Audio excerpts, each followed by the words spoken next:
جی السلام علیکم ورحمۃ اللہ وبرکاتہ۔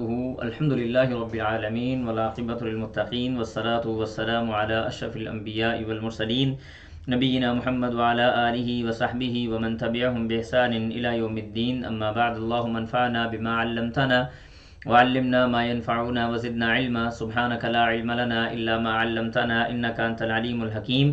رب اشرح لی صدری ویسر لی امری واحلل عقدۃ من لسانی یفقہوا قولی۔ اللہم ربنا زدنا علما، اللہم ربنا زدنا علما، اللہم ربنا زدنا علما، آمین۔ اہلا و سہلا، مرحبا، خوش آمدید۔ الحمدللہ آج ہمارا یہ کلاس نمبر 14 ہے۔ اللہ کی مدد توفیق کے ساتھ ہمارا جو کورس ہے شروع سے لے کے آخر تک یہ اپنے نشیب و فراز سے ہوتا ہوا بہرحال الحمدللہ خیر و عافیت کے ساتھ منزل مقصود کی طرف گامزن ہے، اور الحمدللہ آدھا سفر ہمارا مکمل ہو چکا ہے۔ آج ہم نے سورۃ آل عمران آیت نمبر 133 سے 165 تک پڑھنا ہے۔ کورس کے مقاصد ماشاءاللہ آپ لوگوں کو پتہ ہیں۔ آج کے اگر آپ کہیں نا جی کہ پورے استاد جی آج کی پوری کلاس کا خلاصہ بیان کر دیں، تو میں آپ کو پوری کلاس کا خلاصہ صرف اتنی بات میں بیان کرنے کی کوشش کروں گا کہ پوری آج کا جو ہماری کلاس ہوگی نا وہ ساری کی ساری غزوہ احد کے ارد گرد گھومتی ہے۔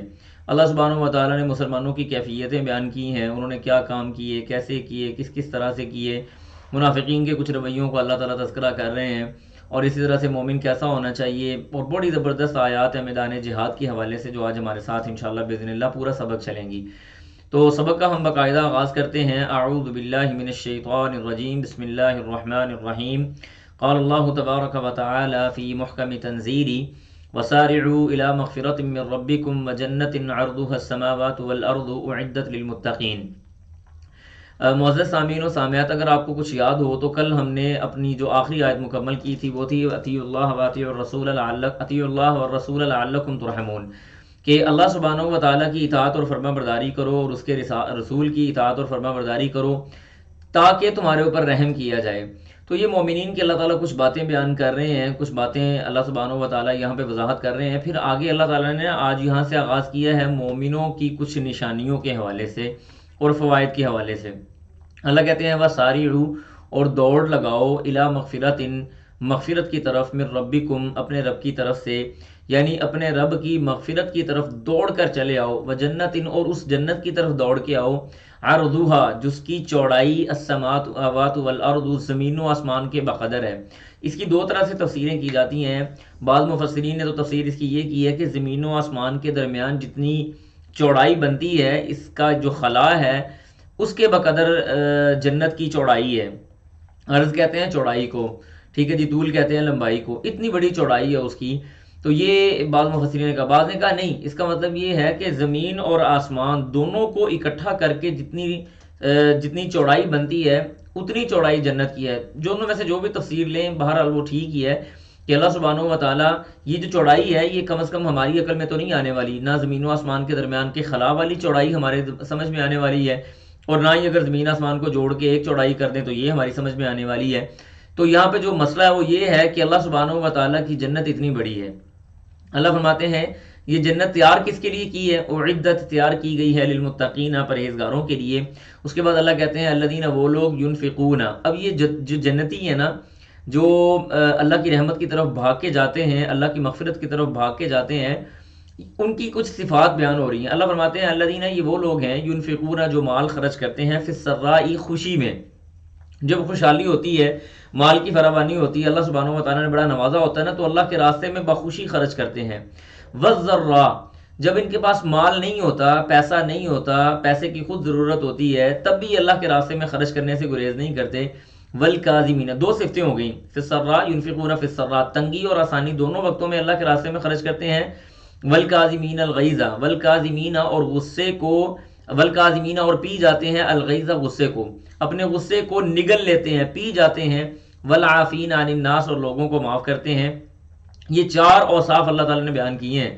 نمبر ایک کیا ہے؟ خوشی اور غمی کے اندر اللہ سبحانہ یعنی تنگ دستی اور خوشحالی۔ میں آپ کو بتاؤں جو خوشحالی کی نیکیاں ہوتی ہیں نا یہ اللہ کو بڑی پسند ہیں۔ تنگی کے اندر تو ہم سارے نیک ہو جاتے ہیں نا، مطلب مجھے میرا مال چلا گیا، میری فیکٹری چلی گئی، میری جاب چلی گئی، دے سجدے پہ سجدہ، اور اللہ کے سامنے مناجات، اور اللہ کے سامنے باتیں، رونا، پتہ نہیں کیا کچھ بات، کون کون سے وعدے اللہ سے کرنے شروع کر دیتے ہیں، یا اللہ میرے یہ معاملہ سیدھے کر دے، دیکھنا میں پھر ایسے کر دوں گا، میں ویسے کر دوں گا، میں مسجد کو نہیں چھوڑوں گا. تنگی میں نا ہم سارے لوگ بڑے نیک و شریف ہو جاتے ہیں. اصل جو مسئلہ ہے نا وہ ہے خوشحالی میں. خوشحالی کے سجدے اللہ کو بڑے پسند ہیں، خوشحالی کی نیکیاں اللہ کو بڑی پسند ہیں، خوشحالی کے اندر مال خرچ کرنا یہ اللہ کو بڑا پسند ہے. تنگی کے اندر تو مطلب سارے ہم اچھے اچھے کام کر لیتے ہیں نا. جیسے نے فرمایا وَإِذَا مَسَّ الْإِنسَانَ الضُّرُّ دَعَانَا لِجَنبِهِ أَوْ قَاعِدًا أَوْ قَائِمًا فَلَمَّا كَشَفْنَا عَنْهُ ضُرَّهُ مَرَّ كَأَن لَّمْ يَدْعُنَا إِلَىٰ ضُرٍّ مَّسَّهُ، کہ جب بندے کو کوئی تکلیف آتی ہے نا ہر وقت اللہ کو یاد کرتا ہے، لیٹ کے بیٹھ کے چلتے پھرتے اٹھتے کسی بھی طرح سے اللہ کو یاد کرتا ہے. اللہ کہتے ہیں فلما کشفنا عنہ ذرہ مر کأن لم يدعنا الى ضر مسا، جب ہم اس کو اس کی تکلیف سے نجات دے دیتے ہیں نا تو ہمارے سامنے سے یوں کر کے گزر جاتا ہے جیسے اس نے کبھی اپنی تنگی میں مجھے بلایا ہی نہیں تھا. یہ ہماری یعنی نیچرل کنڈیشن ہے. تو اللہ تعالیٰ کو نا نیکی، وہ والی نیکی جو انسان خوشحالی کی صورت میں کرتا ہے نا وہ بڑی پسند ہے. اس جیسے ایک حدیث بھی آتی ہے، رسول اللہ صلی اللہ علیہ وسلم نے فرمایا عبداللہ بن عباس کو کہ تعرف الی اللہ فی الرخاء یعرفک فی الشدہ، اللہ سبحانہ و تعالیٰ کو خوشحالی میں یاد رکھو، اللہ تنگی میں کبھی تمہارا ہاتھ نہیں چھوڑے گا. تو یہ بہت بڑا قاعدہ ہے، خوشحالی کے اندر اللہ کو یاد رکھنا چاہیے. تو اللہ فرماتے ہیں یہ وہ لوگ ہیں واللہ، اور اللہ سبحانہ و تعالیٰ یحب، وہ پسند کرتا ہے المحسنین، ان نیکیاں کرنے والوں کو، ان احسان کرنے والوں کو. اس کے بعد اگلی آیات کے اندر اللہ فرماتے ہیں والذین، پھر آگے مومنوں کی ایک اور صفت بیان ہو رہی ہے. فرمایا کہ والذین، اور وہ لوگ اذا فعلوا، جب وہ کر بیٹھتے ہیں فاحشۃ، کوئی برائی کا کام، او ظلموا، یا وہ ظلم کر لیتے ہیں انفسہم، اپنے آپ پر، ذکر اللہ، وہ اللہ کو یاد کرنا شروع کر دیتے ہیں، فاستغفروا، وہ مغفرت طلب کرتے ہیں، لذنوبہم، اپنے گناہوں کے لیے، وہ اللہ سبحانہ و تعالیٰ سے نا مغفرت طلب کرنا شروع کر دیتے ہیں اور اللہ سبحانہ و تعالیٰ کا ذکر کرنا شروع کر دیتے ہیں، اللہ کو یاد کرنا شروع کر دیتے ہیں. دیکھیں یہ قاعدہ یاد رکھیں، ان الحسنات یذھبن السیئات، اللہ سبحانہ و تعالیٰ نے فرمایا کہ یہ جو نیکیاں ہوتی ہیں نا یہ گناہوں کو کھا جاتی ہیں، گناہوں کو مٹا دیتی ہیں. مسئلہ ہمارے ہاں اصل میں یہ ہے، معاشرے کا اگر ہم تھوڑا سا دورہ کریں، اس کا اگر ہم وزٹ کریں یا اس کو تھوڑا سا ہم اس کی گراؤنڈ سٹڈی کریں تو ہمارے ہاں ہمیں وہ لوگ جو ہماری اصلاح کرنے والے لوگ ہیں، علماء یا بڑے لوگ، وہ ہمیں گناہوں سے ڈراتے بہت زیادہ ہیں. نو ڈاؤٹ ڈرانا بھی چاہیے، لیکن ایسی نیکیاں بڑی کم بتائی جاتی ہیں جو ہمارے گناہوں کو کھا جاتی ہیں. ہمیں یہ تو بتایا جاتا ہے کہ یہ گناہ ہماری فلاں نیکی کو کھا جائے گا، لیکن ہمیں کبھی یہ نہیں بتایا جاتا کہ فلاں نیکی ہمارے اس گناہ کو ختم کر دے گی. ان الحسنات یذھبن السیئات. تو یہ مومنوں کی بات بیان ہوئی ہے کہ جب ان سے کوئی ایسا برائی کا معاملہ ہو جاتا ہے، یاد رکھیں گناہ ہو جانا کوئی بڑی بات نہیں ہے، گناہ ہو جانا کوئی بڑی بات نہیں. یہ میرا جملہ یاد کر لیں بہت اچھی طرح سے، گناہ ہو جانا کوئی بڑی بات نہیں ہے. گناہ کو اپنا رائٹ سمجھنا یہ بڑی بات ہے. گناہ کو اپنا حق سمجھنا کہ میں نے کسی کا مال کھایا، میرا رائٹ تھا بھائی، میں نے کھا لیا، بات ختم ہوئی، یہ اللہ کو ناپسند ہے. اللہ سبحانہ و تعالیٰ کو وہ بندہ بڑا پسند ہے جس کے بارے میں سورۃ میں فرمایا، اللہ سبحانہ و تعالیٰ نے قرآن مجید میں فرمایا نا ان اللہ یحب التوابین و یحب المتطہرین، کہ اللہ پسند کرتا ہے، ان اللہ یحب التوابین، بار بار رجوع کرنے والوں کو، و یحب المتطہرین، اور پاک صاف رہنے والوں کو. اور اس طرح اللہ سبحانہ و تعالیٰ نے نبی صاحب نے یہاں پہ حدیث بیان فرمایا کہ کل بنی آدم خطاء و خیر الخطائین توابون، آدم کی ساری اولاد جو ہے نا یہ خطا کرنے والی ہے، کوئی بڑی بات نہیں ہے. ہمارے باپ نے غلطی کی تھی، ہم سے بھی ہو سکتی ہے. بہترین گناہ گار اللہ نے کہا ہے، بہترین متقی نہیں کہا، فرمایا بہترین گناہ گار وہ ہیں جو اپنی غلطیوں پہ پچھتانا شروع کر دے، جس کو اس کا ضمیر جو جوڑنا شروع کر دے، پنچ کرنا شروع کر دے کہ بھائی تو نے غلط کام کیا ہے، چل اللہ کی طرف رجوع کر. یہ بہترین لوگ ہیں. تو اللہ فرماتے ہیں وَمَن يَغْفِرُ الذُّنُوبَ إِلَّا اللَّهُ، ومن اور کون ہے، یغفر جو معاف کرے گا، ذنوب گناہوں کو، الا اللہ سوائے اللہ کے، اللہ کے علاوہ کوئی گناہوں کو معاف نہیں کرنے والا. پھر آگے اللہ مومنوں کی ایک اور صفت بیان کرتے ہیں، فرمایا وَلَمْ يُصِرُّوا، وہ اصرار نہیں کرتے. اصرار کا مطلب آپ یوں سمجھ لیں کنسسٹنسی، یعنی کنسسٹنسی کے ساتھ وہ گناہ نہیں کرتے. ولم یصروا، وہ بار بار گناہ نہیں کرتے، علی اس بات پر ما فعلوا، جو انہوں نے کیا، یعنی توبہ کی، پھر اس کے بعد دوبارہ توبہ کی نیت سے گناہ کرنا شروع کر دیا. یاد رکھیں توبہ کی نیت سے کیا گیا گناہ اللہ کے ہاں قابل معافی نہیں ہے. آپ کہتے ہیں جی کہ میں کسی کا مال کھا لوں یا کسی کو تھپڑ مار دوں گا، بعد میں اللہ سے توبہ کر لوں گا، کسی کا دل دکھا دوں گا، بعد میں اللہ سے توبہ کر لوں گا، کسی کا مال ہڑپ کر لوں گا، بعد میں اللہ سے توبہ کر لوں گا، ایسے گناہ کی کسی قسم کی کوئی معافی نہیں ہے. ولم یصروا، وہ اصرار نہیں کرتے، وہ کنسسٹنسی اختیار نہیں کرتے، علی ما فعلوا، جو انہوں نے کیا، وہم یعلمون، اللہ فرماتے ہیں وہ جاننے والے ہیں، ان کو پتہ ہے کہ جو بھی ان سے گناہ ہو جائے گا اللہ ان کو معاف کرنے والا ہے، لیکن جانتے بوجھتے وہ یہ کام نہیں کرنا۔ اس کے بعد اللہ فرماتے ہیں اولئک، یہی ہیں وہ لوگ، جزاؤہم، ان کی جزا ہے، مغفرت، مغفرت من ربہم، ان کے رب کی طرف سے، وجنات، اور جنت ہے، تجری چلتی ہیں، من تحتہا، اس کے نیچے سے، الانہار نہریں، خالدین فیہا، وہ اس جنت میں ہمیشہ ہمیشہ رہیں گے، ونعم، اور بہت خوبصورت، اجر، یہ اجر ہے، العاملین، عمل کرنے والوں کے لیے۔ جو لوگ پچھلی تعلیمات کے اوپر عمل کرتے ہیں، اللہ سے مغفرت کا سوال کرتے رہتے ہیں، اللہ کا ذکر کرتے رہتے ہیں، اللہ سے استغفار کرتے رہتے ہیں، اپنے گناہوں کو بار بار نہیں کرتے۔ اس کے اندر دو مطلب آ جاتے ہیں، بڑی تفصیل ہے، بہرحال کیا کریں، ٹائم بڑا شارٹ ہے۔ ولم یصروا کے اندر دو طرح کی چیزیں آتی ہیں، ایک تو یہ ہے کہ وہ جان بوجھ کے اس گناہ کی طرف نہیں جاتے جو وہ کر بیٹھے تھے جس سے انہوں نے توبہ کر لی، اور دوسرا اس کے اندر مطلب یہ ہے کہ وہ ان اسباب سے بھی دور ہونا شروع ہو جاتے ہیں جس کی وجہ سے وہ گناہ میں مبتلا ہوتے ہیں۔ مثال کے طور پہ ایک بندے کو پتا ہے کہ جب وہ تنہائی اختیار کرتا ہے اس سے کوئی نہ کوئی غلطی ہوتی ہے، وہ کوئی فلم یا ڈرامہ دیکھتا ہے، وہ موسیقی سنتا ہے، یا اس سے بھی بڑھ کر کوئی غلط یا فحاشی کا وہ کام کرتا ہے، کچھ بھی کرتا ہے وہ، تو ولم یسروا کے اندر ایک طرح سے یہ بات بھی چھپی ہوئی ہے کہ وہ اپنے آپ کو ان تنہائی کی جو کیفیت ہے نا اس سے بچا کے رکھے، تاکہ وہ اس گناہ کے اوپر اصرار والی کیفیت میں نہ جائے۔ ایک بندے کو پتا ہے کہ وہ جب تنہائی میں ہوتا ہے تو کوئی غلط کام نہیں کرتا، لیکن دوستوں کی مجلس میں بیٹھا ہوتا ہے تو بڑی عجیب و غریب قسم کی واہیات گفتگو کرتا ہے، لہٰذا ایسے بندے کو ایسی مجلس سے بچانا چاہیے۔ تو اس کے اندر بہرحال کافی ڈیٹیل ہے، میں نے اختصار کے ساتھ چند ایک باتیں آپ کے سامنے رکھ دی ہیں۔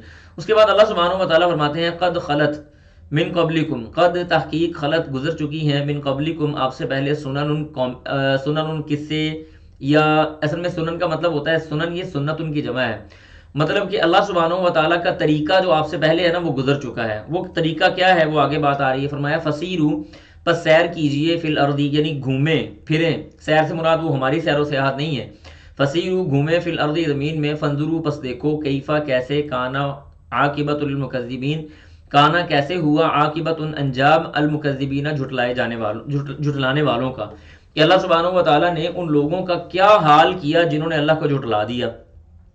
تو یہ اللہ کا طریقہ ہے، جو بندہ بھی اللہ سبحانہ و تعالیٰ کو جھٹلا دیتا ہے اللہ تعالیٰ اس کو دیدہ عبرت بنا کے رکھ دیتے ہیں۔ قوم عاد ہمارے سامنے گزر کے گئی، قوم سمود تمہارے سامنے گزر کے گئی، قوم صالح تمہارے سامنے گزر کے گئی، قوم شعیب تمہارے سامنے گزر کے گئی، اسی طرح قوم لوط تمہارے سامنے گزر کے گئی، قصہ فرعون اور نمرود تمہارے سامنے موجود ہے۔ یہ سارے کے سارے قصص اور ساری کی ساری باتیں، سارے کے سارے طریقے اور سارے کے سارے معاملات، یہ کہانیاں، یہ ساری کی ساری آپ کی آنکھوں کے سامنے ہیں۔ آپ سے پہلے یہ لوگ گزر کے گئے ہیں، انہوں نے اللہ کو جھٹلایا، اللہ نے ان کو ختم کر دیا۔ یہ مدائن صالح وغیرہ جو سعودی عربیہ کے اندر موجود ہیں، یہ آج بھی موجود ہیں۔ اب یہاں پہ یہ بات یاد رکھیں، ہمارے یہاں نا بعض لوگ بڑے ماشاءاللہ، ہم لوگ بھی بڑے دلیل کے پکے ہوتے ہیں نا، ہمارے یہاں بعض ایسے لوگ ہیں وہ کہتے ہیں جی سیر و سیاحت کا نام انہوں نے سیرو فی الارض رکھا ہوا ہے، جی ناران کا گان اور مری وغیرہ چلے جائیں، جی سیر و سیاحت کرنے جا رہے ہیں، اللہ نے حکم دیا ہے۔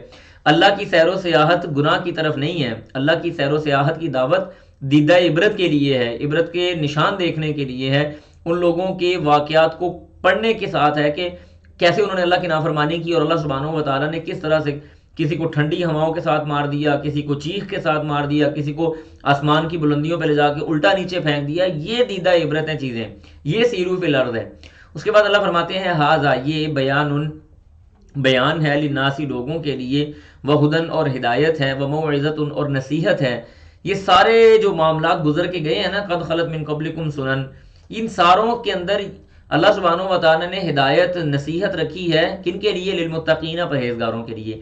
ان ساری باتوں سے فائدہ کون لیتا ہے؟ جو متقی اور پرہیزگار ہوتا ہے۔ آج بھی دیکھیں کہ فرعون کی ممی وہ جو پڑی ہوئی ہے مصر کے اس میں عجائب گھر کے اندر، مصر کے میوزیم کے اندر، اس کو دیکھنے کے ساتھ ایک مومن آدمی ہوگا جس کا دل تھوڑا کانپ بھی جائے گا اور وہ اللہ سے پناہ طلب کرے گا۔ گناہ گار آدمی یا کافر آدمی تو انجوائے کرنے کے لیے دیکھتا ہے، تو دیکھو جی، اور مومن آدمی اس بات پہ یقین رکھتا ہے کہ اللہ سبحانہ و تعالیٰ نے اس کو محفوظ کیا ہے۔ کافر آدمی کہتا ہے جی انہوں نے مسالے مسولے لگا کے اس کو بچا کے رکھا، یہ تو کوئی بھی کر سکتا ہے۔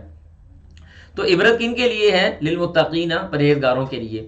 اس کے بعد آگے اللہ فرماتے ہیں ولا تہینوا، نہ تم کمزور پڑ جاؤ، ولا تحزنوا، اور نہ ہی تم غمگین ہو، وانتم، یہ نہ سمجھیں کہ یہاں سے غزوہ احد کا معاملہ شروع ہو گیا۔ شارٹ سا آپ سمجھ لیں کہ جب مسلمانوں کے اوپر ذرا پریشانی والا معاملہ آیا نا تو اللہ سبحانہ و تعالیٰ نے ڈھارس بندائی ہے اس آیت کے اندر، فرمایا ولا تہینوا، نہ تم کمزور پڑو، ولا تحزنوا، اور نہ تم غم کرو، وانتم الاعلون، تم ہی غالب آؤ گے، ان کنتم مؤمنین، شرط کیا ہے کہ اگر تم مومن ہو، اگر اللہ پہ توکل کرنے والے مومن ہو تو تم غالب آ کے رہو گے۔ این یمسسکم کرحن، آگے اللہ سبحانہ و تعالیٰ یہ باتیں مزید بیان کر رہے ہیں غزوہ احد کا، وہ آپ کو پتہ ہے سارا قصہ کہ وہ جو صحابہ کرام رضوان اللہ علیہم اجمعین نے وہ درہ چھوڑا تھا، پیچھے سے خالد بن ولید رضی اللہ تعالیٰ عنہ جو اس وقت مسلمان نہیں ہوئے تھے انہوں نے حملہ کر دیا تھا، تو یہ بڑی ایک پریشانی والا معاملہ تھا، پتہ نہیں اب ہمارا کیا بنے گا، تو اللہ نے ان آیات کے اندر اس بات کا تذکرہ کیا ہے۔ پھر آگے اللہ فرماتے ہیں این یمسسکم، اگر چھوتی ہے تم کو کرحن، کوئی مصیبت یا پریشانی یا تکلیف، کرح کے اندر مختلف الفاظ یعنی اس کے اندر مختلف معنی آ جاتے ہیں، کرح کا مطلب زخم بھی ہوتا ہے، کرح کا مطلب صدمہ بھی ہوتا ہے، کرح کا مطلب تکلیف بھی ہوتا ہے، جو بھی آپ ترجمہ کرنا چاہیں۔ اللہ فرماتے ہیں این یمسسکم، اگر چھوتی ہے تم کو کرحن، کوئی صدمہ، یعنی اگر تمہیں کوئی صدمہ پہنچا ہے یا چھوا ہے، فقد مسا، تو تحقیق پہنچا یا چھوا، القوم، قوم کو، کرحن، اسی طرح کے صدمے نے، مثلہ، یعنی اسی طرح کے صدمے تم سے پہلے جو قومیں نا ان کو بھی آئے ہیں، کوئی نئی بات نہیں ہے۔ پھر آگے اللہ فرماتے ہیں وَتِلْكَ الْأَيَّامُ، اور یہ وہ ایام ہے، نُدَاوِلُهَا، ہم ان کو پلٹتے رہتے ہیں، الٹ پلٹ کرتے رہتے ہیں، بین الناس، لوگوں کے درمیان میں۔ اس میں ایک سادہ سا یہ بھی مسئلہ بن سکتا ہے کہ غزوہ بدر کے اندر اللہ سبحانہ و تعالیٰ نے یعنی اس طرف اللہ تعالیٰ تذکرہ کر رہے ہیں کہ اگر تمہیں تکلیف پہنچی ہے، صدمہ پہنچا ہے، تو تم سے پہلے وہ کفار کو بھی پہنچا تھا، تم نے ان کے 70 قتل بھی کیے تھے، 70 کو تم نے قید بھی کیا تھا، اب تمہیں پہنچی ہے تو تھوڑا صبر سے کام لو۔ یہ ہے کیوں، یہ تکلیف آئی کیوں، یہ پریشانی آئی کیوں، اس کی ایک لاجک اور حکمت اللہ بیان کر رہے ہیں۔ اللہ کہتے ہیں وَلِيَعْلَمَ اللَّهُ، تاکہ وہ جان لے، یعنی اللہ امتحان لے لے، الذین، ان لوگوں کا، آمنوا، جو اہل ایمان ہے، وَيَتَّخِذَ، اور وہ بنا لے، منکم، تمہیں میں سے، شہداء یعنی بعض لوگوں کو تمہیں میں سے اللہ تعالیٰ شہید کے درجے، شہادت کے درجے پہ فائز کر دے، یا اللہ تعالیٰ تمہیں گواہ بنا لے۔ واللہ، اور اللہ تعالیٰ، لا یحب، وہ نہیں پسند کرتا، الظالمین، ظلم کرنے والوں کو، یعنی اس کام کا مقصد صرف اور صرف تمہارا امتحان لینا تھا۔ اس کے بعد آگے اللہ سبحانہ و تعالیٰ فرماتے ہیں کہ اگلی آیات کے اندر فرمایا کہ یہ بھی لا تہنوا ولا تحزنوا کے معنی میں آ رہی ہے۔ اللہ فرماتے ہیں اللہ فرماتے ہیں وَلِيُمَحِّصَ، اور تاکہ اللہ سبحانہ و تعالیٰ پاک کر دے، الذین، ان لوگوں کو جو ایمان والے ہیں، یعنی پاک کرنے سے مراد یہ ہے کہ انہوں نے وہ جو نافرمانی کی ہے نا، اس نافرمانی سے اللہ تعالیٰ ان کو پاک کر دے، وَيَمْحَقَ، اور مٹا دے اللہ تعالیٰ، الکافرین، کافروں کو۔ دوسرا یہ کہ آزمائش کے اندر مومنوں کے جو گناہ ہوتے ہیں نا وہ مٹ جاتے ہیں، آزمائشیں مومنوں کے انتخاب کے لیے ہوتی ہیں۔ پھر اس کے بعد اللہ سبحانہ و تعالیٰ اگلی آیات میں فرماتے ہیں ام حسبتم، یہ والی جو آیت ہے نا اس سے ملتی جلتی آیت اگر آپ کو یاد ہوگا تو ہم سورۃ البقرہ میں بھی پڑھ کے آئے ہیں کہ اللہ فرماتے ہیں ام حسبتم، کیا تم یہ گمان کرتے ہو، ان تدخلوا، کہ تم داخل ہو جاؤ گے، الجنت، جنت کے اندر، ولما، جب کہ نہیں، یعلم اللہ، اللہ نے امتحان لیا۔ یہاں پہ علم سے مراد اللہ کا علم نہیں ہے، اللہ کا علم تو ہر چیز پہ حاوی ہے، وہ تو جانتا ہے کہ کیا ہوگا کیا نہیں ہوگا، ما کان و ما یکون، ہر چیز کا علم اللہ کے پاس ہے۔ یہاں پہ جاننے سے مراد یہ ہے کہ اللہ کا امتحان لینا۔ اللہ فرماتے ہیں ولما یعلم اللہ، اور نہیں جانا، یہ نہیں امتحان لیا اللہ تعالیٰ نے، الذین، ان لوگوں کا، جاہدوا، جو جہاد کرنے والے ہیں، منکم، تم میں سے، ویعلم، اور نہیں امتحان لیا ابھی تک، الصابرین، صبر کرنے والوں کا، یعنی اللہ تعالیٰ کھرے کھوٹے کی آپس میں تمیز فرما دے۔ اللہ سبحانہ و تعالیٰ نے بھی تو یہ کام کیا ہی نہیں ہے، تو تم کیا یہ گمان کرتے ہو کہ بغیر امتحان کے، بغیر آزمائش کے، بغیر صبر کے، بغیر جہاد فی سبیل اللہ کے جنت میں داخل ہو جاؤ گے؟ پھر آگے اللہ فرماتے ہیں، بڑی مزے کی آیت ہے، فرمایا وَلَقَدْ، اور البتہ تحقیق، تم تھے، تمنون، تم تمنا کرتے تھے، الموت، موت کی، جیسے کل میں نے آپ کے سامنے ذکر کیا نا کہ جب غزوہ احد کے حوالے سے آپس میں مشاورت ہو رہی تھی تو بعض صحابہ نے کہا اللہ کے رسول غزوہ بدر میں ہم شامل نہیں ہوئے تھے، باہر جا کے لڑیں گے، موت کی تمنا کر رہے تھے کہ ہمیں جہاد فی سبیل اللہ مل جائے، ہمیں شہادت کا رتبہ مل جائے۔ تو اللہ تعالیٰ نے نا جب یہ پریشانی والا معاملہ ہے نا تو اللہ تعالیٰ نے یہ آیات نازل فرمایا وَلَقَدْ كُنْتُمْ تَمَنَّوْنَ الْمَوْتَ، تم تو وہ تھے جو موت کو طلب کر رہے تھے، من قبل، اس سے پہلے، ان تلقوہ، کہ تم ان کو ملو، ابھی تمہاری مشاورت چل رہی تھی، تم تو ابھی میدان جہاد کے اندر اترے نہیں تھے اور تم موت کی طلب کر رہے تھے۔ فقد رأیتموہ، پس تحقیق، رأیتموہ، تم نے دیکھا ان کو، وانتم تنظرون، اور تم ان کو اپنی آنکھوں سے دیکھ رہے ہو۔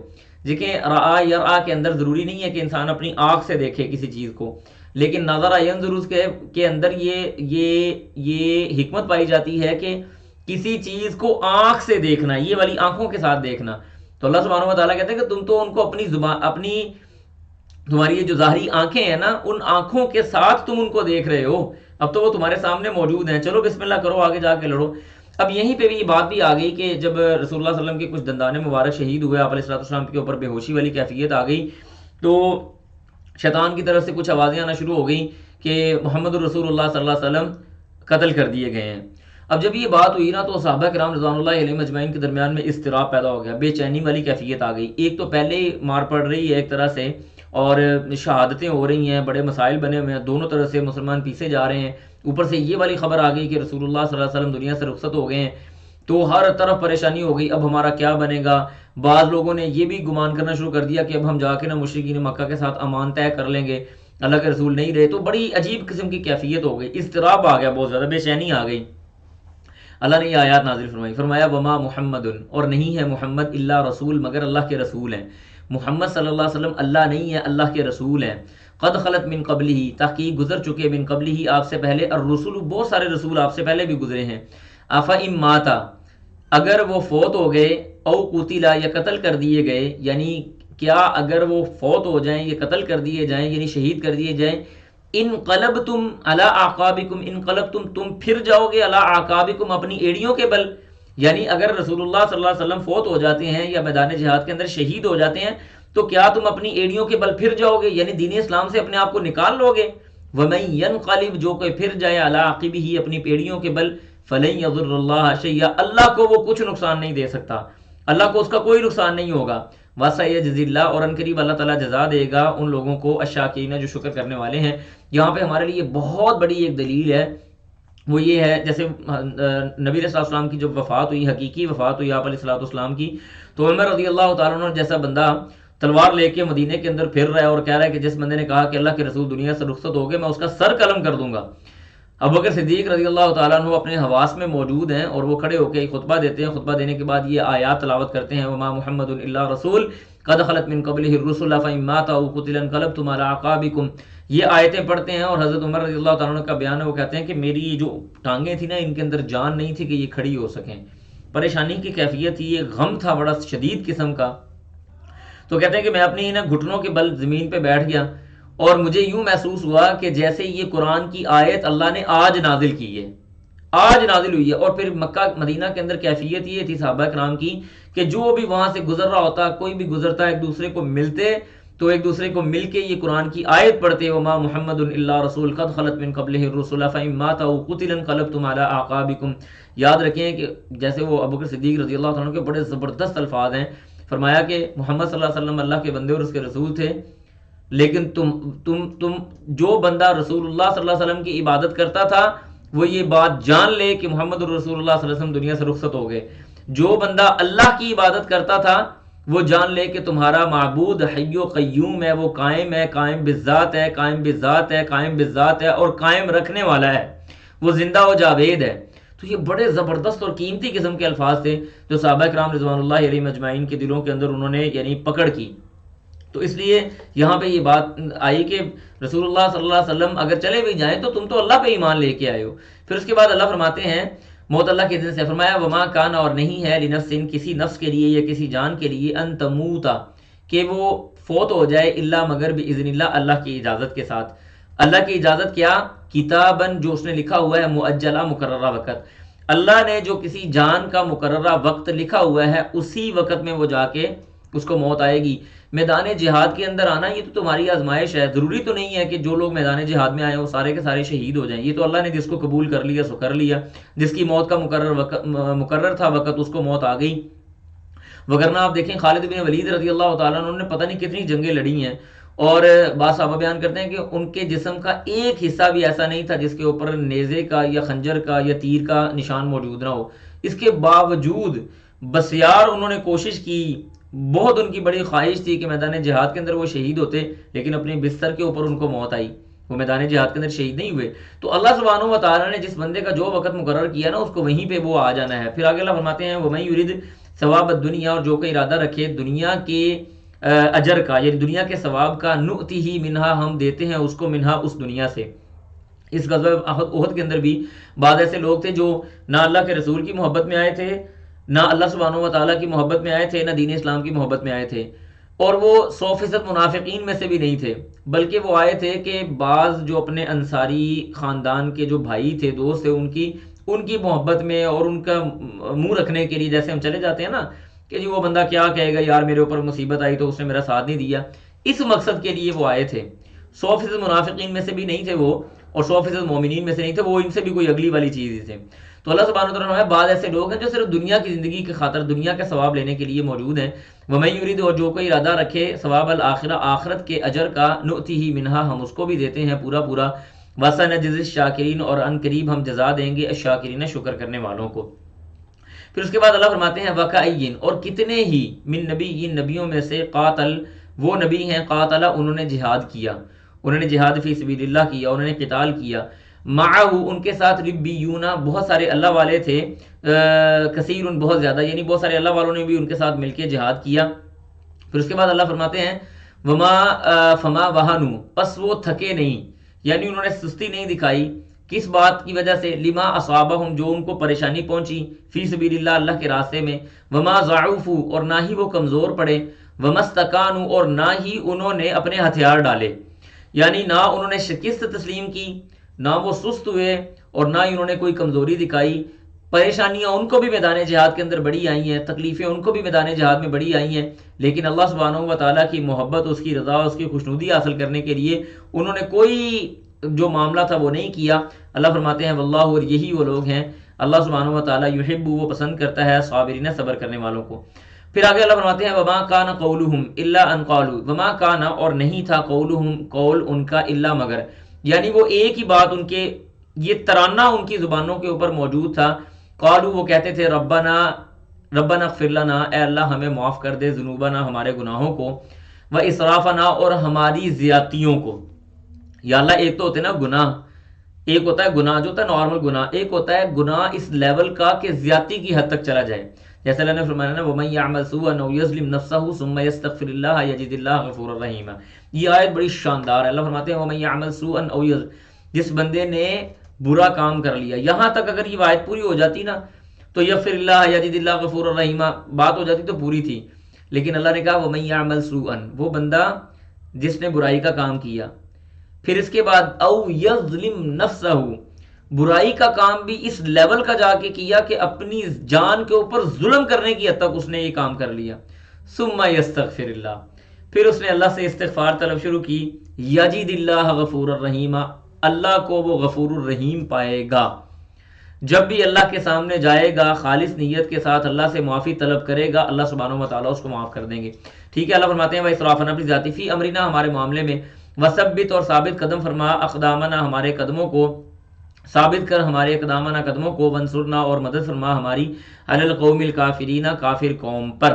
اس کے بعد اگلا پیج ہمارے پاس آ گیا جی. پھر اللہ سبحانہ و تعالیٰ دوبارہ نبیوں سے مل کر قتال وغیرہ صبر و استقامت کے ساتھ جہاد کرنے والوں کا بدلہ اللہ فرماتے ہیں فآتاہم اللہ.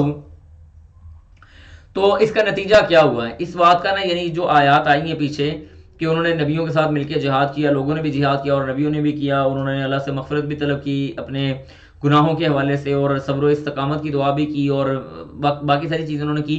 تو اللہ پتہ کیا کہتے ہیں؟ کہتے ہیں کہ ہم ان کو اجر دے رہے ہیں. فآتاہم اللہ، پس دیا ان کو اللہ تعالیٰ نے ثواب الدنیا، دنیا کا اجر، یعنی دنیاوی طور پہ بھی ان کو اللہ تعالیٰ نے مالا مال کیا. کس چیز کے ساتھ؟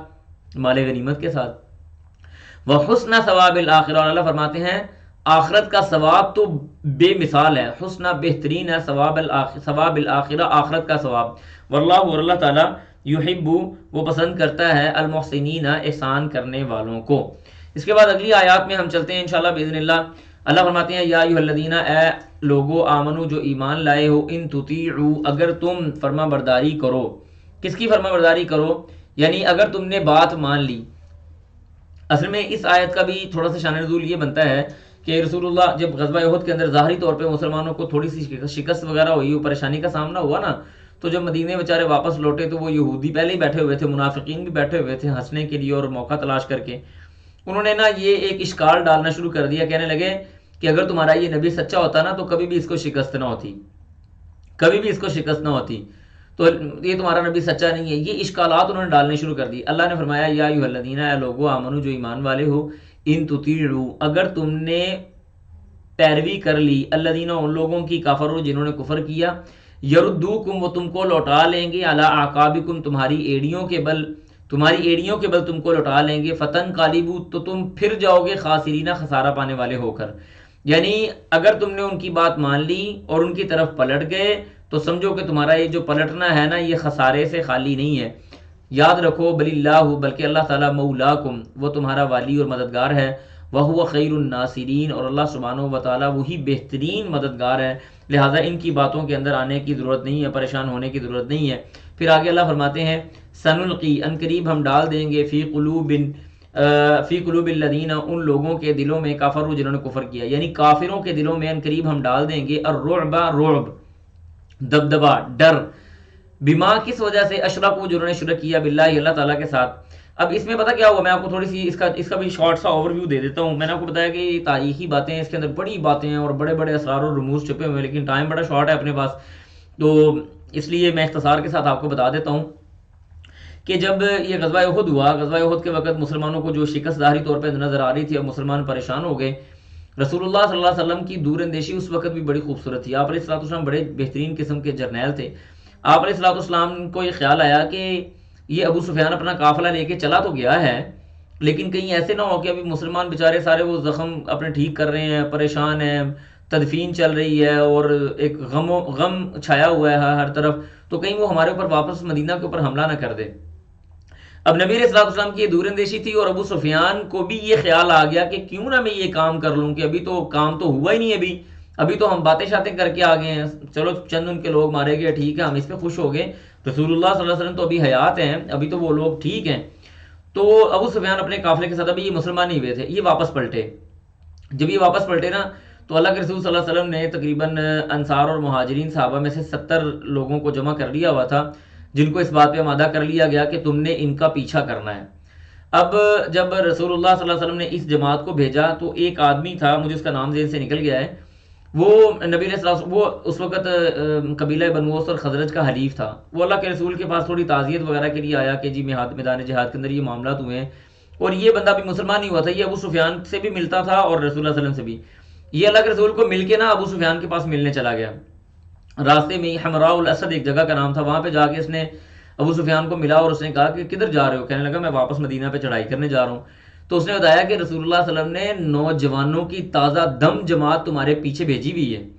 تو اس کے دل کے اندر روب طاری ہو گیا، لہذا اس نے وہ ارادہ ترک کر دیا اور وہ چلا گیا. یہ مسلمانوں کی فتح تھی، مسلمانوں کی شکست نہیں تھی.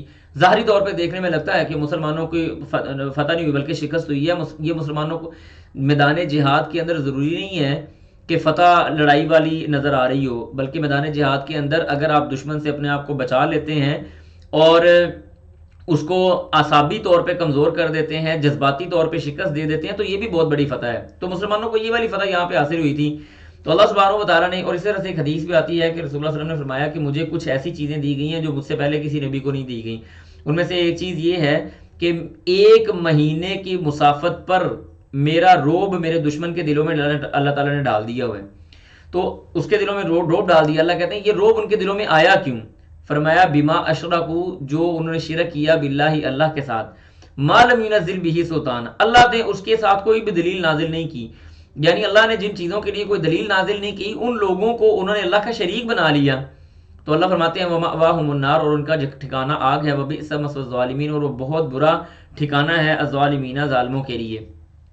اس کے بعد اللہ فرماتے ہیں، یہاں پہ میں آپ کو تھوڑا سا اوور ویو دوبارہ دے دیتا ہوں کہ رسول اللہ صلی اللہ علیہ وسلم نے درے کے اوپر جو صحابہ کرام 50 صحابہ کرام جو تیر انداز سے عبداللہ بن جبیر رضی اللہ تعالیٰ عنہ کی معیت کے اندر اللہ کے رسول نے ان کو کھڑا کیا تھا کہ تم اگر یہ دیکھ لو نا کہ ہماری لاشیں پڑی ہوئی ہیں اور پرندے ہماری لاشوں کو کھانا شروع ہو گئے ہیں تو تب بھی تم نے اس درے سے نیچے نہیں اترنا، اور اگر تم دیکھو کہ ہم لوگ غنیمتوں کا مال جمع کرنے بیٹھ گئے ہیں اور ساری کی ساری غنائم کا مال جمع ہو گیا ہے تب بھی تم نے اس درے سے نیچے نہیں اترنا. لیکن وہ صحابہ کرام رضوان اللہ علیہم اجمعین انہوں نے دیکھا کہ جب وہ ظاہری طور پہ شکست تھی تو سارے کے سارے صحابہ کرام تقریباً نیچے اتر آئے، صرف 15 یا 16 یا 20 بعض روایات کے مطابق لوگ اوپر رہ گئے. 15-20 لوگ اتنے سارے بڑے لشکر کا مقابلہ کہاں سے کرتے تھے؟ انہوں نے کوشش کی لیکن وہ سارے کے سارے شہید ہو گئے اسی راستے میں. تو یہاں پہ اللہ تعالیٰ اس واقعے کی طرف اشارہ کر رہے ہیں کہ تم نے جو یہ کام کیا تھا نا، جو تم غنیمت کے مال اٹھانے کے لیے بیٹھ گئے تھے یا تم نے یہ کام کیا تھا، اس وجہ سے تمہیں پریشانی پہنچی ہے اور اللہ کے رسول صلی اللہ علیہ وسلم کی تم نے نافرمانی کی۔ اللہ فرماتے ہیں وَلَقَدْ، اور البتہ تحقیق، صدقکم اللہ، سچ کر دیا اللہ تعالیٰ نے، وعدہ اپنا وعدہ، اللہ نے تمہارے ساتھ جو وعدہ کیا تھا اس کو سچ کر دکھایا۔ استحسونہم، تحسونہ کو مطلب ہے کہ جب تم قتل کر رہے تھے ان کو بِإِذْنِهِ ہی، اس کی اجازت کے ساتھ، یعنی میدان جہاد کے اندر تمہارا غلبہ ہو چکا تھا، تم اس وقت غالب ہو چکے تھے، اللہ کی مدد کے ساتھ تم ان کو قتل کر رہے تھے۔ پھر ہوا کیا؟ حتیٰ، یہاں تک کہ اذا، جب فشلتم، تم نے بزدلی دکھائی، وتنازعتم، اور آپس میں اختلاف کر دیا، فی الامر، معاملے کے اندر، معاملہ کیا تھا کہ درہ نہیں چھوڑنا، وعصیتم، اور تم نے نافرمانی کی، من بعد، اس کے بعد، ما اراکم، جو اس نے دکھایا تم کو، یعنی اللہ نے تم کو دکھایا، ما تحبون، جو تم پسند کرتے تھے، جو تم کو پسندیدہ چیز دکھائی گئی نا، اس کے دیکھنے کی وجہ سے تم نے آپس میں اختلاف بھی کیا، اللہ کے رسول کی مخالفت بھی کی، بزدلی بھی دکھائی، تو تمہیں تو پھر وہ پہنچنا ہی پہنچنا تھا جس کا اللہ نے وعدہ کیا تھا۔ اللہ فرماتے ہیں کیا تھا وہ؟ منکم، تم میں سے، من، بعض ایسے تھے، یرید الدنیا، وہ دنیا کا ارادہ کرتے ہیں، ومنکم، اور تم میں سے، من یرید الاخرہ، وہ بھی تھے جنہوں نے، وہ بھی ہیں جنہوں نے آخرت کا ارادہ کیا۔ پھر اللہ نے کیا کیا؟ اللہ فرماتے ہیں ثم، پھر صرفکم، پھیر دیا تم کو، عنہم، ان سے، لیبتلیکم، تاکہ وہ تم کو آزمائے۔ اللہ سبحانہ و تعالیٰ نے وہ جو معاملہ اس طرف سے، یعنی یہ دائیں ہاتھ کر لیتے ہیں نا، اس طرف سے جو غلبہ یہاں پہ ہو رہا تھا نا، وہ اللہ سبحانہ و تعالیٰ نے پھیر کے اس طرف کر دیا۔ مقصد کیا تھا؟ لیبتلیکم، تاکہ وہ تمہاری آزمائش کریں۔ وَلَقَدْ، اور البتہ تحقیق، عفا عنکم، اس نے معاف کر دیا تم کو، واللہ، اور اللہ سبحانہ و تعالیٰ، ذو فضل، وہ فضل والا ہے، علی المؤمنین، مومنوں کے اوپر، یعنی اللہ سبحانہ و تعالیٰ مومنوں کے اوپر فضل کرنے والا، اس نے تمہیں پھر بھی بہرحال معاف کر دیا۔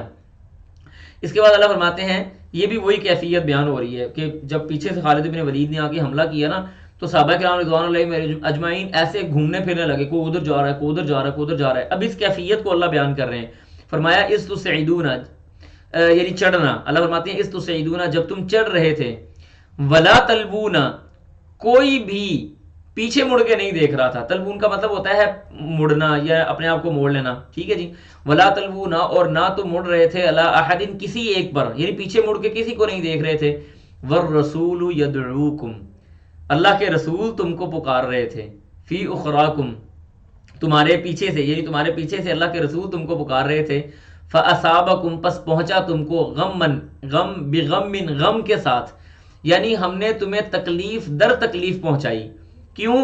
یہ تکلیف، سب سے پہلی تکلیف 70 صحابہ کرام شہید ہو گئے، دوسری تکلیف رسول اللہ صلی اللہ علیہ وسلم کی وفات کی خبر جو پھیلا دی گئی، یہ بھی پریشانی تھی، پھر غنیمتوں کا مال تم سے چلا گیا، پھر اس کے ساتھ ساتھ اللہ سبحانہ و تعالیٰ نے تم سے جس چیز کا وعدہ کیا تھا، یعنی تمہیں غنیمت کا مال دینا اور تمہیں مالدار بنانا، جہاد فی سبیل اللہ کے ساتھ تمہیں عزت دینا، وہ ساری کی ساری چلی گئی۔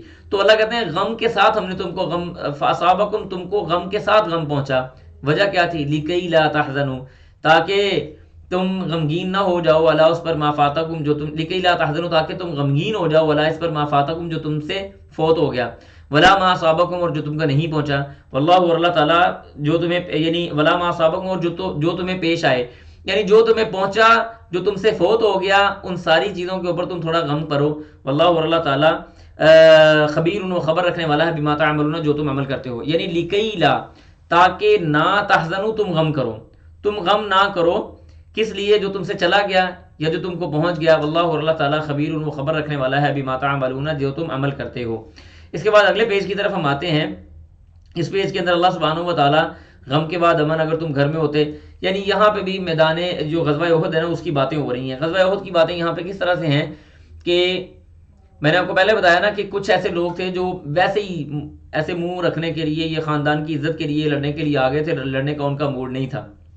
اس حوالے سے کچھ باتیں ہوں گی اور مومنوں کے اطمینان کے حوالے سے باتیں ہوں گی۔ اللہ فرماتے ہیں ثم، پھر کیا ہوا، انزل، نازل کیا، علیکم، یعنی اللہ سبحانہ و تعالیٰ نے تمہارے اوپر نازل کیا، من بعد الغم، اس غم کے بعد، امنتن، امن تمہارے اوپر نازل کیا، نعاسن، اونگ تمہارے اوپر ڈال دی، یغشا طائفتن، یعنی اونگ نے تم میں سے ایک گروہ کو ڈھانپ لیا۔ ایک ایسا گروہ تھا جس کو بڑی نیند آ رہی تھی، بلکہ ایک صحابی کے بارے میں آتا ہے، غالباً طلحہ رضی اللہ تعالیٰ عنہ یا کوئی اور صحابی، مجھے نام نہیں پتا، ذہن سے نام میرا اسکپ ہو گیا، وہ کہتے ہیں کہ احد کے دن جب ہم لڑائی کر رہے تھے نا، تو اس لڑائی کے وقت پہ کئی دفعہ ایسے ہوا کہ میری نیند کی وجہ سے میرے ہاتھ سے تلوار نکل گئی. تو میں نے آپ کو پہلے بتایا کہ یہ اونگ آ جانا یا نیند آ جانا نا، یہ اللہ سبحانہ و تعالیٰ کی طرف سے بڑا انعام اور اکرام ہوتا ہے. بندہ اپنا غم تھوڑی دیر کے لیے بھول جاتا ہے. پھر اللہ فرماتے ہیں وطائفتن، اور ایک گروہ ایسا تھا قد اہمتہم انفسہم، جن کو اپنے آپ کی پڑی ہوئی تھی، یعنی ان کے لیے اہمیت کا باعث ان کا اپنا نفس ہی تھا. یظنون، وہ گمان کر رہے تھے، باللہ اللہ تعالیٰ کے بارے میں، غیر الحق کی، جو گمان کرنے کا حق نہیں تھا. ظن الجاہلیہ، وہ جاہلیت کا گمان تھا. وہ اللہ کے بارے میں عجیب و غریب قسم کا گمان کر رہے تھے. وہ کیا کہہ رہے تھے؟ یقولون، وہ کہہ رہے تھے، حل لنا من الامر من شیء، حل کیا لنا ہے، من الامر معاملے میں سے، من شیء کچھ بھی، کیا ہمارے معاملے میں بھی کوئی بات ہے؟ قل ان الامر کلہ للہ، قل کہہ دیجئے، ان الامر تمام کا تمام معاملہ، للہ اللہ سبحانہ و تعالیٰ کے لیے ہے. اصل میں بات یہ تھی کہ ان کا یہ خیال تھا، یعنی ان کے دماغوں کے اندر یہ باتیں آ رہی تھی کہ جب ہم نے یا ان لوگوں نے جنہوں نے کہا تھا کہ مدینہ کے اندر رہ کے لڑائی کرتے ہیں، وہ لوگ صحیح تھے، یہ معاملہ ہمارے بس میں ہوتا تو کبھی ایسے نہ ہوتا، ہم کبھی باہر آ کے نہ لڑائی کرتے. تو اللہ کہتے ہیں کہ معاملہ اصل میں تو اللہ کے پاس ہوتا ہے، وہ جس کو چاہتا ہے باہر نکال لیتا ہے، جس کو چاہتا ہے اندر داخل کر لیتا ہے. یہ تو معاملہ اللہ کی طرف تھا. اللہ فرماتے ہیں یخفون، وہ چھپاتے ہیں، فی انفسہم، اپنے آپ میں، یعنی کچھ ایسی چیزیں جو ان کو اپنے آپ میں چھپا کے بیٹھے ہیں، ما لا یبدون لک، جو آپ کے لیے وہ واضح نہیں کر رہے، آپ کے لیے وہ واضح نہیں کر رہے. یقولون، وہ کہتے ہیں، لو کان لنا من الامر شیء، اگر معاملہ ہمارے پاس ہوتا، ما قتلنا ہاہنا، ہم یہاں پہ قتل نہ ہوتے. یعنی اگر بات ہماری مان لی جاتی تو ہم یہاں پہ قتل نہ ہوتے. ان کی مطلب یہ ان کی اپنی فلسفی تھی. اللہ کہتے ہیں قل کہہ دیجئے، لو کنتم، اگر تم ہوتے، فی بیوتکم، اپنے گھروں میں، لبرز الذین، تو نکال لیتا، الذین، ان لوگوں کو، کتبہ، لکھ دیا گیا، علیہم، جن پر، القتل، قتل ہونا، الی مضاجعہم، ان کی قتل گاہوں کی طرف. یعنی اگر تم اپنے گھروں میں بھی بیٹھے ہوتے نا، تو جن لوگوں کے لیے قتل ہونا اللہ تعالیٰ نے لکھ دیا ہے، اللہ یعنی وہ لوگ خود بخود اٹھ کے اپنے قتل گاہوں پر پہنچ جاتے. یہ ناممکن بات ہے کہ تم کہو جی کہ میں گھر میں ہوتا تو پھر میں قتل نہ ہوتا. اینما تکونوا یدرککم الموت ولو کنتم فی بروج مشیدہ. اللہ نے فرمایا تم جہاں پہ بھی ہو نا، جب موت کا مقررہ وقت آ گیا تو تم چاہے بڑے بڑے قلعوں کے اندر اپنے آپ کو بند کر کے، فولڈ کر کے اپنے آپ کا رکھ لو، تمہیں موت وہاں پہ بھی آ جائے گی. اذا جاء اجلهم لا یستاخرون ساعة ولا یستقدمون. جب اللہ کی طرف سے مقرر شدہ وقت آ جاتا ہے تو اس کے اندر ایک لمحہ تاخیر نہیں کی جاتی، ایک لمحہ تقدیم نہیں کی جاتی. ٹھیک ہے جی. اس کے بعد اللہ فرماتے ہیں الی مضاجم ولیبتلیہ، اور اس نے آزمایا، ولیبتلی اللہ، اور اللہ تعالیٰ نے آزمایا، آزمائش کی، ما فی صدورکم، جو تمہارے سینوں میں ہے، ولیمحص، اور اللہ سبحانہ و تعالیٰ نے اور اس نے یعنی مٹا دیا، ما فی قلوبکم، جو تمہارے دلوں میں ہے، واللہ، اور اللہ تعالیٰ، علیم، وہ جاننے والا ہے، بذات الصدور، دلوں کے بھیدوں کو. یعنی اللہ سبحانہ و تعالیٰ نے جو بھی تمہارے دلوں کے اندر بات تھی، جو تم ظاہر کرتے تھے، وہ شیدہ کرتے تھے، اللہ فرماتے ہیں ہم نے تمہارے سینوں کے اندر جو باتیں تھی نا، ان کو ہم نے صاف کر دیا. اور جو باتیں تم اپنے دلوں کے اندر چھپا کے بیٹھے ہوئے ہو نا، ہم نے ولیمحص، اللہ فرماتے ہیں کہ ان کو بھی ہم نے صاف کر دیا، آزمایا اور صاف کر دیا جو تمہارے دلوں کے اندر موجود ہے. اس کے بعد کی آیتیں بڑی مزے کی. اللہ فرماتے ہیں ان الذین، بے شک وہ لوگ. اب یہاں پہ میں آپ کو ایک بات بتاؤں، یہ ان لوگوں کا تذکرہ ہو رہا ہے کہ جب جہاد احد ہو رہا تھا، غزوہ احد ہو رہا تھا، تو بعض جو صحابہ کرام تھے بڑے مضبوط ایمان والے تھے، لیکن اس کے باوجود بھی وہ پیٹ دکھا کے بھاگ گئے. آپ کو پتہ ہے جو 7 ہلاک کر دینے والے گناہ ہیں جن سے بچنے کی تلقین رسول اللہ صلی اللہ علیہ وسلم نے کی ہے، ان میں سے ایک گناہ یہ بھی ہے کہ میدان جہاد سے کوئی بندہ پیٹ پھیر کے بھاگ جائے، بزدلی دکھائے. یہ 7 ہلاک کر دینے والے گناہوں میں سے ایک گناہ ہے. تو نبی صاحب نے فرمایا کہ ان گناہوں سے اپنے آپ کو بچاؤ. اب جب یہ گمسان کا معاملہ ہوا اور ایک دوسرے کی طرف بڑی پریشانی بنی، تو بعض ایسے صحابہ تھے نا جو یعنی لڑکھڑا گئے اور بھاگ گئے. انہی صحابہ میں سے ایک صحابی حضرت عثمان بن عفان رضی اللہ تعالیٰ عنہ امیر المومنین بھی تھے.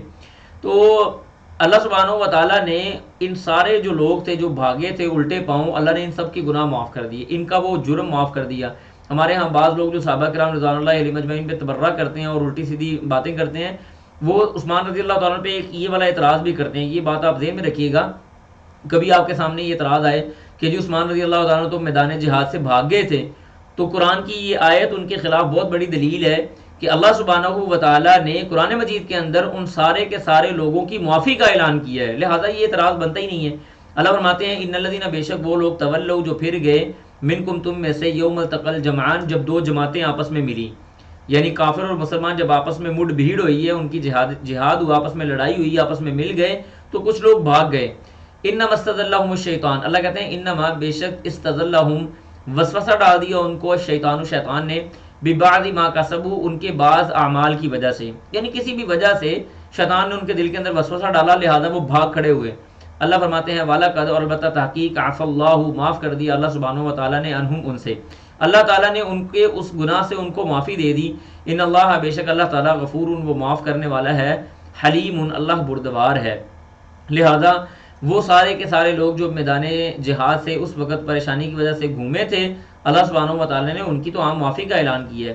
پھر اس کے بعد اللہ فرماتے ہیں یا ایھا الذین اے لوگو آمنو جو ایمان لائے، لا تکونوا نہ تم ہو جاؤ کالذین ان لوگوں کی طرح کفروا جنہوں نے کفر کیا، جنہوں نے یعنی کافروں کی طرح، وقالوا اور انہوں نے کہا لاخوانہم اپنے بھائیوں کو، اذا ضربوا فی الارض جب وہ زمین میں سفر کرنے کے لیے نکلے، جب وہ سفر کرنے گئے، او کانوا غزا یا انہوں نے جہاد کیا، لو کانوا عندنا اگر وہ ہوتے ہمارے پاس، ما ماتوا نہ وہ مرتے، وما قتلوا اور نہ وہ قتل ہوتے. یعنی اللہ کہتے ہیں یہ تو کفار کی روش ہے کہ وہ اپنے مسلمان بھائیوں اپنے بھائیوں کو یا اپنے ساتھیوں کو تانا زنی کرتے ہیں. یہاں پہ تانا زنی سے منع کیا گیا کہ تم آپس میں یہ باتیں نہ کرو کہ جی اگر مدینے کے اندر رہ کے لڑائی کرتے، باہر نہ آتے تو نہ ہم قتل ہوتے نہ ہم مارے جاتے. تو اللہ کہتے ہیں یہ تو کافروں کی روش ہے کہ جب ان کے کچھ ساتھی میدان جہاد میں لڑائی کے لیے جاتے ہیں یا کسی سفر میں مارے جاتے ہیں تو وہ اپنے ساتھیوں کو یا ان کے پیچھے رہنے والوں کو آڑ دلاتے ہیں کہ اگر یہ میدان جہاد میں نہ جاتے، یہ سفر نہ کرتے تو مارے نہ جاتے نہ قتل ہوتے، یہ ادھر ہمارے پاس ہوتے. اللہ تعالیٰ کہتے ہیں لیجعل اللہ تاکہ بنا دے اللہ تعالیٰ ذالک اس کو حسرت فی قلوبہم ان کے دلوں میں، واللہ اور اللہ تعالیٰ یحیی وہ زندہ کرتا ہے، ویمیت اور وہی مارتا ہے، واللہ بما تعملون بصیر اور اللہ تعالیٰ جو تم عمل کرتے ہو ان کو دیکھنے والا ہے. یعنی مارنا، کسی کو چھوڑ دینا، کسی کا بچ جانا، کسی کا زندہ رہنا، کسی کا قتل ہو جانا، کسی کا بستر پہ کو فوت ہو جانا، کسی کا جہاد فی سبیل اللہ کے میدان میں فوت ہو جانا، کسی کا جناب راستے کے اندر فوت ہو جانا، یہ سب اللہ کی طرف سے ہے. پھر آگے اللہ کہتے ہیں وَلَئِن قُتِلْتُمْ اگر تم قتل کر دیے جاؤ فی سبیل اللہ، یعنی اگر تم شہید کر دیے جاؤ اللہ کے راستے میں، او متم یا تم ویسے فوت ہو جاؤ، جہاد میں مرو نہ، جہاد میں شہید نہ ہو بلکہ ویسے فوت ہو جاؤ، لمغفرۃ تو یاد رکھو مغفرت من اللہ اللہ کی طرف سے ہے، ورحمۃ اور اس کی جو رحمت ہے نا وہ خیر اس چیز سے بہتر ہے، مما اس چیز سے یجمعون جو وہ جمع کر رہے ہیں. اللہ فرماتے ہیں اللہ کی رحمت اور اس کی مغفرت جو مومنوں کو پہنچتی ہے وہ ان چیزوں سے بہت زیادہ بہترین ہے جو چیزیں وہ لوگ جمع کر رہے ہیں. اور وہ لوگ کیا جمع کر رہے ہیں؟ وہ تو مال جمع کر رہے ہیں. کوئی بھی آدمی ہے وہ اگر مال جمع کرنے پہ لگا ہوا ہے، اس کا اللہ کی مغفرت سے اس کی رحمت سے کوئی لینا دینا نہیں ہے، تو یہ بہت بڑی حسرت کا معاملہ ہے. من کان یرید حرث الآخرۃ نزد له فی حرثی ومن کان یرید حرث الدنیا نؤتہ منها وما له فی الآخرۃ من نصیب. اللہ فرماتے ہیں دنیا کی جو بندہ ارادہ کرتا ہے نا ہم اس کو بھی دیتے ہیں، لیکن وما له فی الآخرۃ من نصیب قیامت کے دن ان کا کوئی حصہ نہیں ہوگا. جو لوگ اللہ سبحانہ و تعالیٰ یا آخرت کا ارادہ کرتے ہیں اللہ کہتے ہیں نزید له فی حرثی ہم ان کو ان کے اس کوشش کے اندر مزید بڑھا دیتے ہیں. کہتے ہیں جاؤ بسم اللہ تم نے نیکی کا کام کرنا ہے اور کرو، آگے نکلو آگے بڑھو. اس کے بعد اللہ فرماتے ہیں اگلی آیات کے اندر فرمایا والا متم اور اگر تم فوت ہو گئے، او قتل تم یا تم قتل کر دیے گئے، تم فوت ہو گئے یا قتل کر دیے گئے، لا اللہ تو یاد رکھ لو اللہ ہی کی طرف تحشرون تم سب کا جمع کیے جانا ہے. وہ بندے جو لوگ میدان جہاد کے اندر فوت ہو جاتے ہیں یعنی شہید ہو جاتے ہیں، وہ لوگ جو اپنے گھروں کے اندر فوت ہو جاتے ہیں، ان سارے کے سارے لوگوں کا قیامت کے دن اللہ سبحانہ و تعالیٰ کے سامنے ہی جمع ہونا ہے. وہاں پہ ساری مسئلے مسائل کھل جائیں گے. وہ لوگ جو بزدلی دکھا کے یعنی باہر لڑنے کے لیے نہیں آئے، منافقین وغیرہ، وہ لوگ بھی سامنے ہوں گے، اور وہ لوگ جنہوں نے سینہ تان کے اللہ کے رسول صلی اللہ علیہ وسلم سے یہ بات کہی تھی کہ اللہ کے رسول ادھر نہیں لڑیں گے ادھر جا کے لڑیں گے، وہ لوگ بھی باہر آ جائیں گے. بہرحال غزوہ احد کے اندر مسلمانوں کو یہ تو بہرحال ایک نقصان تو ماننا پڑے گا کہ 70 صحابہ کرام رضوان اللہ علیہم اجمعین اللہ کے راستے میں انہوں نے اپنی جانیں دے دیں. پھر بہت سارے بہرحال اس کے اندر قصص اور عبر ہیں، کبھی انشاءاللہ پھر اس کو دیکھیں گے. اس کے بعد اللہ تعالیٰ رسول اللہ صلی اللہ علیہ وسلم کی کچھ اوصاف بیان کر رہے ہیں، بڑی پیارے بڑے خوبصورت قسم کے. اور میں آپ کو بتاؤں یہ جو اگلی 2 آیتیں آ رہی ہیں نا، یہ ایک آیت بلکہ اس ایک آیت کے اندر نا انسان کی زندگی کا پورا خلاصہ ہے ایک طرح سے. خلاصہ کس طرح سے، یہ میری بات توجہ سے سنیے گا ذرا. پہلی بات یہ کہ ایک آدمی کبھی بھی اپنے آپ پہ صرف انحصار اس کو نہیں کرنا چاہیے. وہ ہمیشہ اچھے انداز کے ساتھ، اور گریٹ لیڈر کے اوصاف یہاں پہ بیان ہو رہے ہیں، بہترین لیڈر اور قائد کے اوصاف یہاں پہ بیان ہو رہے ہیں. وہ بہترین لیڈر کیا ہے، میں یہ آیتوں کا ترجمہ پڑھتا ہوں پھر میں انشاءاللہ اس پہ وضاحت کرتا ہوں. اللہ فرماتے ہیں فَبِمَا رَحْمَةٍ، اگر نہ ہوتی رحمت من اللہ، اللہ کی طرف سے، لِنْتَ لَهُمْ، کہ اس نے آپ کو نرم خو بنایا ان کے لیے. ٹھیک ہے جی. فَبِمَا رَحْمَةٍ، یا آپ اس کا یوں ترجمہ نہ مت کریں، فَبِمَا، پس جو ہے رحمت، پس یہ رحمت ہے اللہ کی طرف سے، یہ رحمت ہے، لِنْتَ، کہ اس نے نرم کیا، لَهُمْ، آپ کو، ان کے لیے. اللہ نے آپ کا دل نرم بنایا ہے ان لوگوں کے لیے. اگلی بات، وَلَوْ كُنْتَ، اگر آپ ہوتے، فَضًّا، اس کا مطلب ہے کہ جیسے آپ یہ کہہ لیں، فَضًّا کا مطلب کہ سخت گفتگو کرنے والا بندہ یا گرم طبیعت آدمی. غلیظ القلبی، سخت اور تنگ دل، یعنی سخت قسم کی آپ گفتگو کرنے والے، یا سخت قسم کے آپ جو ہے وہ تنگ نظر آپ ہوتے، یا سخت دل آپ ہوتے. لَنْفَضُّوا مِنْ حَوْلِكَ، لَنْفَضُّوا، یہ ادھر ادھر بکھر جاتے، من حولک، آپ کے ارد گرد سے. یہ جو اللہ کے رسول صلی اللہ علیہ وسلم جہاں بیٹھتے ہیں، اللہ اکبر، بڑی کمال کی آیت ہے. اللہ کے رسول جہاں بیٹھتے ہیں صحابہ کا مجمع ادھر ادھر لگ جاتا ہے. نبی علیہ الصلوۃ والسلام کے منہ سے موتی جو گرتے ہیں حدیث کی صورت میں، وہ صحابہ ان کو یاد کرنے بیٹھ جاتے ہیں. اللہ کے رسول صلی اللہ علیہ وسلم وضو کرنے کے لیے بیٹھتے ہیں، پانی کا قطرہ زمین پہ نہیں گرنے دیتے. رسول اللہ صلی اللہ علیہ وسلم کا پسینہ جمع کر لیا جاتا ہے. آپ علیہ الصلوۃ والسلام کے پسینے سے کستوری سے بھی زیادہ خوشبو آتی ہے. یعنی ام سلیم کہتی ہیں رضی اللہ تعالیٰ عنہ، کہتی ہیں کہ اللہ کے رسول صلی اللہ علیہ وسلم کے پسینے سے ایسی خوشبو آتی تھی جو میں نے دنیا کی کسی خوشبو میں نہیں پائی. یعنی اللہ کے رسول فرمایا کہ اگر آپ سخت دل ہوتے، تنگ نظر ہوتے، تنگ خو ہوتے، غلط گفتگو کرنے والے ہوتے، تو لَنْفَضُّوا مِنْ حَوْلِكَ، یہ جو لوگ آپ کے ارد گرد بیٹھے ہیں نا، یہ کبھی آپ کے اوپر نہ بیٹھتے، آپ کے ارد گرد کبھی نہ بیٹھے. ثابت کیا ہوا کہ جو لوگ نرمی اختیار کرتے ہیں نا، لوگ ان کے قریب آنا پسند کرتے ہیں نسبتاً ان لوگوں کے جو سخت زبان والے ہوتے ہیں.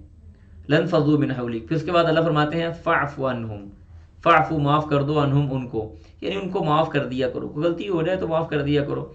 پھر اللہ نے ایک قائد کو یہ حکم دیا ہے کہ صرف معاف نہیں کرنا، وَاسْتَغْفِرْ لَهُمْ، ان کے لیے مغفرت بھی طلب کریں. جو ان سے میدان جہاد کے اندر معاملہ ہو گیا ہے نا، ان کو معاف بھی کریں، اور ان کے لیے اللہ سبحانہ و تعالیٰ سے مغفرت بھی مانگیں. وَشَاوِرْهُمْ فِي الْأَمْرِ، اور ان سے مشاورت بھی کریں ہر معاملے کے اندر. جب مشورہ ہو جائے، ان کے لیے استفاق، سارے کام جب ہو جائیں، فَإِذَا عَزَمْتَ، جب آپ قصد کر لیں، ارادہ کر لیں، عزم کر لیں، فَتَوَكَّلْ عَلَى اللَّهِ، تو اللہ پر توکل کریں. ان اللہ یحب المتوکلین، اللہ توکل کرنے والوں کو پسند کرتا ہے. یہاں پہ نا ہمیں دو چیزیں سمجھ آ رہی ہیں.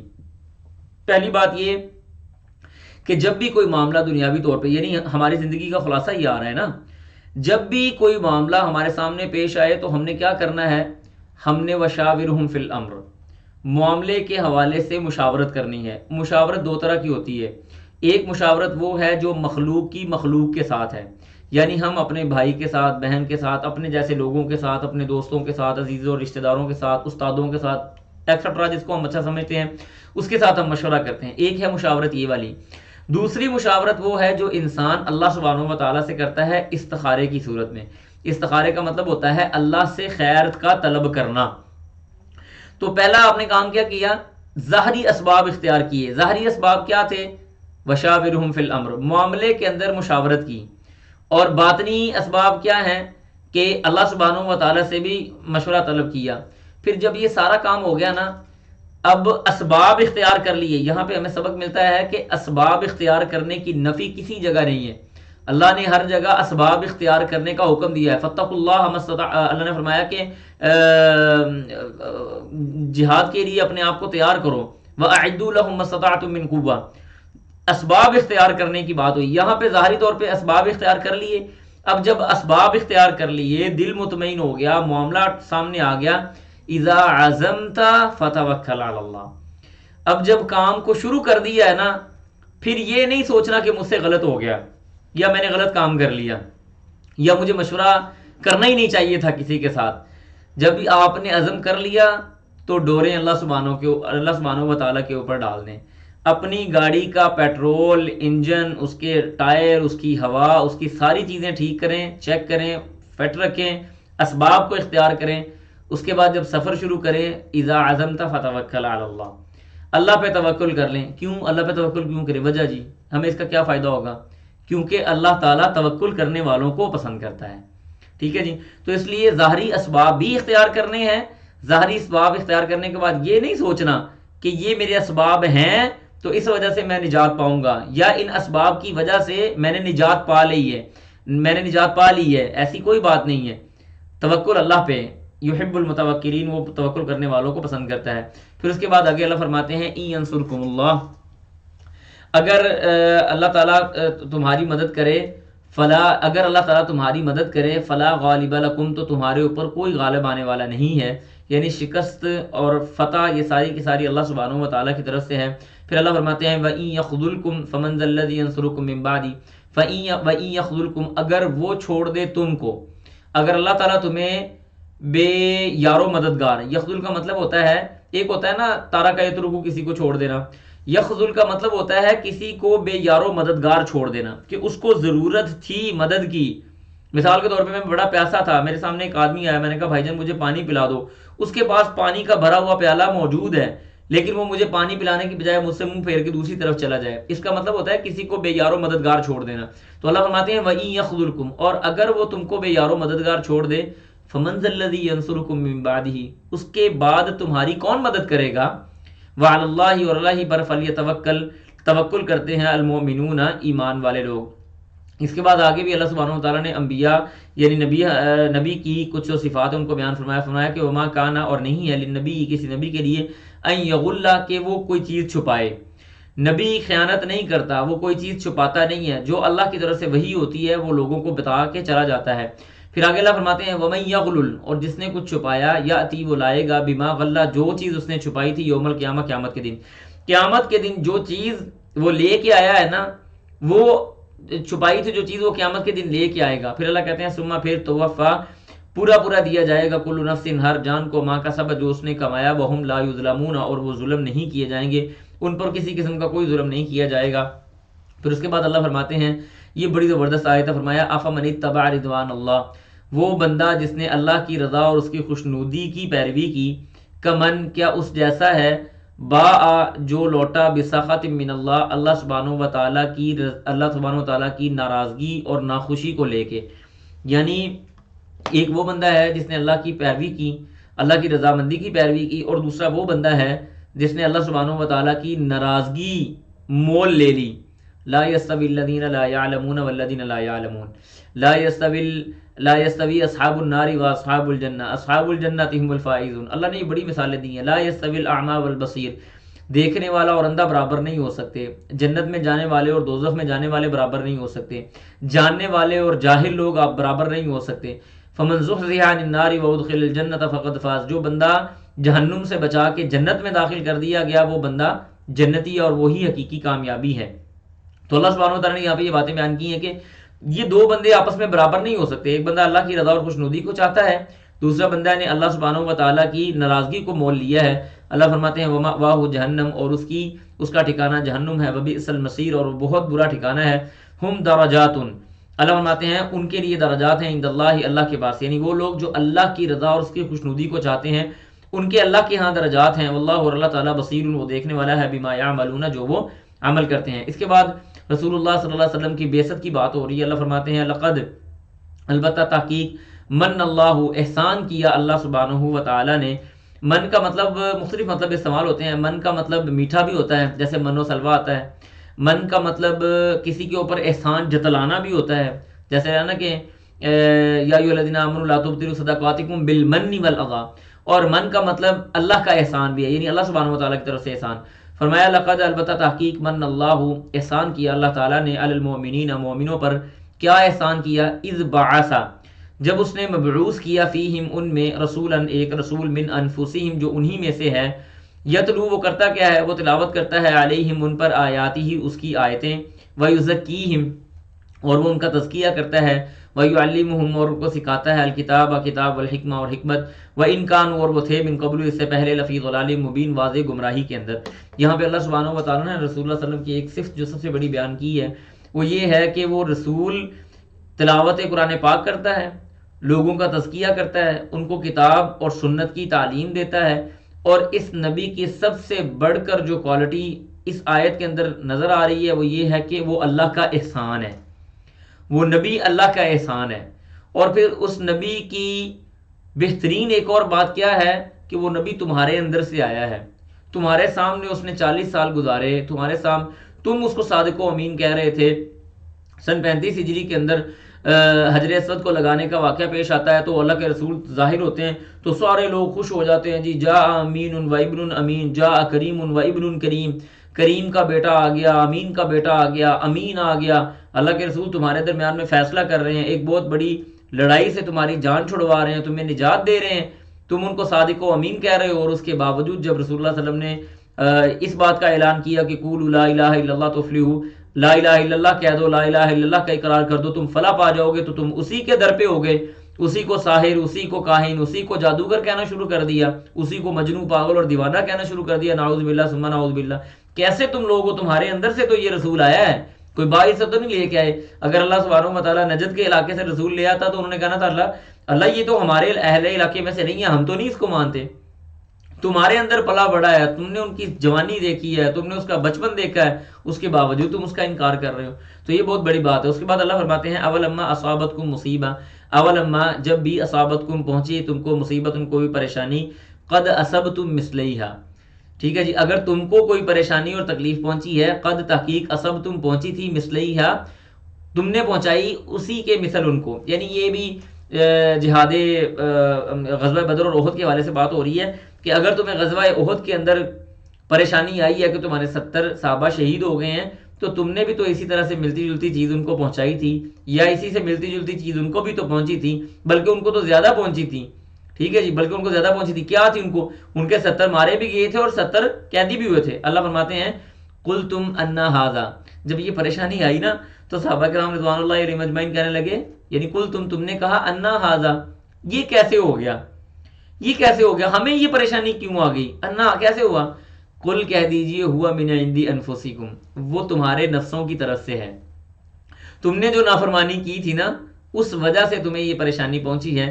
ان اللہ، بے شک اللہ تعالیٰ، علی کل شیء قدیر، ہر چیز پر قدرت رکھنے والا ہے، ہر چیز کے اوپر اللہ سبحانہ و تعالیٰ قادر ہے. تو یہاں پہ الحمدللہ ہمارا سبق بھی مکمل ہوا. پارہ نمبر 4 ہمارا الحمدللہ آج آدھا ہو گیا ہے اللہ کی مدد توفیق کے ساتھ. آج میں نے آپ کو بتایا کہ اصل میں ساری یہ جہاد فی سبیل اللہ کی آیات تھیں اور رسول اللہ صلی اللہ علیہ وسلم کے اوصاف اور اس طرح سے غزوہ احد کے حوالے سے بڑی ڈیٹیل بات تھی، کیونکہ غزوہ احد وہ ایک طرح سے وہ غزوہ تھا جس نے منافقین کا ایک مین جو چہرہ اور رویہ تھا وہ سامنے کر دیا تھا. تو انشاءاللہ باذن اللہ ابھی ہم کچھ سوال جواب